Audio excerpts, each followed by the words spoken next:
their moves approved. Plenty of business going on elsewhere on deadline day with Manchester City, QPR, Tottenham and Crystal Palace among the most active, but no signings for Everton or Liverpool. A full roundup of all the deals you need to know about on the way. No club have been more active than Hull, though, and Hatem Ben Arfa is the latest addition to Steve Bruce's squad after he broke the club's transfer record again on deadline. Kate, let's start with Manchester United, of course, and this pursuit of Radamel Falcao. My colleague James Cooper is in Manchester for us. James, where are we now? Midnight, but no confirmation as yet. So where are we with this deal? Should United fans be worried, James? Well, Jim, there's a lot of rumour, there's a lot of hearsay, there's a lot of scaremongering, but just after midnight on the 2nd of September 2014, I can categorically tell you that Radamel Falcao has not failed a medical, that Manchester United are going through the paperwork right now to make him their signing. They successfully applied for an extension shortly before the 11 o'clock deadline, an hour extension to get their paperwork done. I'm led to believe they're waiting for that deal now to be ratified by the Premier League once they've got their paperwork in, and then to make that announcement that Radamel Falcao has joined them on a season-long loan, paying around a fee of £6 million to Monaco, plus the players' wages, with an option to take that into a proper deal, permanent deal, to make Falcao a Manchester United player at the end of that season-long loan. I know there has been a lot of conjecture about this. There's no doubt Manchester United made life more difficult for themselves simply because of the timescale that they faced. Falcao was more than an hour late into Manchester. We thought he was going to arrive around about 5:05. He arrived about 6:20, wasn't into the training ground here, the Aon training complex, until about 7:20 tonight. Not a lot of time to do a medical on a player that had a ligament injury in January that kept him out of football for 6 months. There's been a very thorough medical, but as I say, the paperwork's going through at the moment, and Manchester United confidently expect him to become a Manchester United player within the next few minutes. And certainly any rumours to the contrary and any rumours suggesting that he's failed his medical have been absolutely scotched by Manchester United. Now, of course, it's been a busy day for you, and it's been a busy, busy day for Ed Woodward. So what has definitely happened, James, as regarding United on the plus side?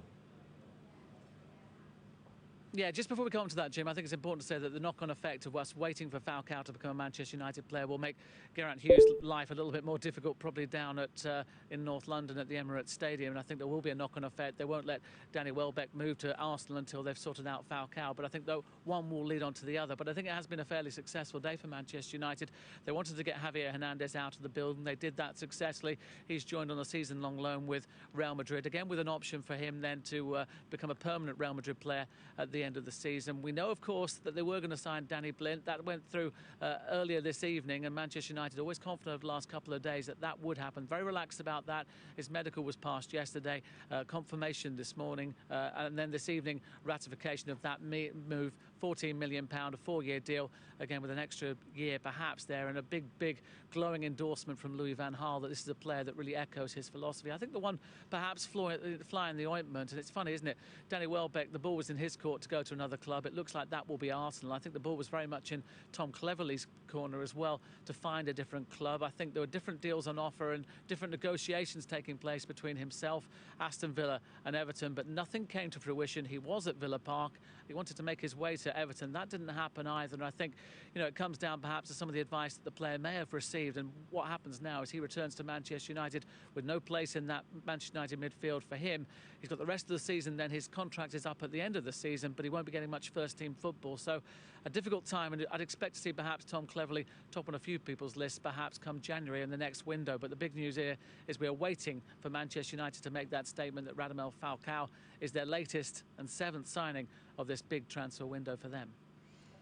James, thanks very much indeed. Yeah, well, James just touched on it there, didn't he? What about Arsenal and their move for Danny Welbeck? Geraint Hughes is at the Emirates for us. Let's find out from him what's the delay. Yes, Danny Welbeck is not yet an Arsenal player, but the club very confident that this will all come to fruition, that Danny Welbeck can be announced officially as an Arsenal player. What has happened here this evening is that the deal could not be completed by the 11 o'clock deadline. They knew it wasn't going to happen, so in plenty of time they sent off to the Premier League for an extension, the deal sheet as it is known. Now, what this says is this shows intent on all parties for a deal to be done.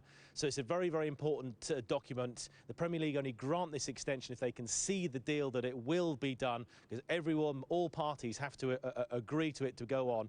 So the mere fact that when this happened, I sensed more confidence in this Welbeck deal to be done than I had certainly at any other point this evening, where, as we well know, the deal seemed to be sort of going like that. Is it on? Is it off? Is it on? So, granted this 2-hour extension, the club are working behind the scenes now to get this deal done. You know, it's the proverbial we say it. They're dotting the I's, crossing the T's, getting this deal done. But there's a great deal of confidence that it will be done. As I say, the deal sheet has been sent into Premier League. It's been granted this extension. They have until 1 o'clock, and Arsenal are still working on it, but confident they will be able to announce Danny Welbeck as an Arsenal player. We continue to wait. Thanks very much, Geraint. Geraint, thank you very much indeed. Kate, I'm just beginning to wonder if we should call it transfer extension day, because extension is a buzzword. It's a watchword tonight, Brian, isn't it? It is, and many supporters will be asking, why, oh why does it come to this? We all know the deadline is 11 p.m. We all know when clubs have to do their business by, but what this does show is just how difficult some transfers are to complete. And the key point there is that the clubs have to submit to the Premier League a deal sheet. That is to say that they have to show an intention from both sides that this transfer is to go ahead. Why is that? Well, it means ideally the system isn't exploited. That's to say clubs can't go all the way up to about 11:15 and then try and chance it and just say to the Premier League, yeah, we need no more time. This deal sheet has to go in by 11 o'clock. They have a couple of hours to get this done. Without wishing to paint a gloomy picture, do you remember Andre Arshavin? Oh, absolutely.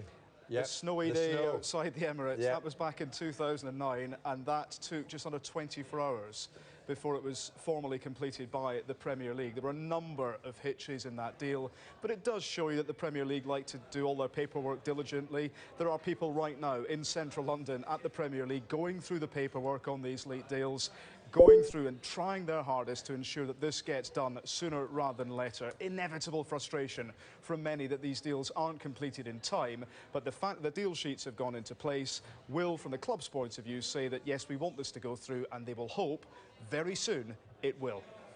All right, brilliant, Brian. Let's stay though on that.